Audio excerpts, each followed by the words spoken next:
आई, मी ऐकलं होतं तू भक्तांचा कर्दनकाळ करणारी कालिका आहे. मी ऐकलं होतं तू भक्तांसाठी येणारी भवानी आहे. मी ऐकलं होतं तू कलिकाळावरती रोड होणारी कालिका आहे. मग हे भवानी तुझ्या सामने होताना हे तुला कसं सहन होत आहे?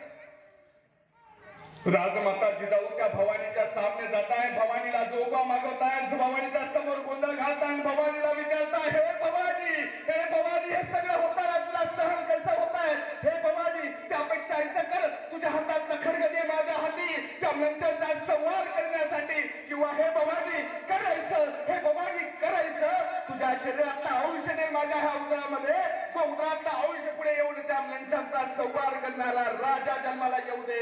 हे भवानी करायचं. 15व्या शतकामध्ये संत एकनाथ महाराजांनी बयेदार उदर म्हणून भारुडातनं अडवलेली भवानी जागी नाही झाली. राजमाता जिजाऊसाठी जागी होणार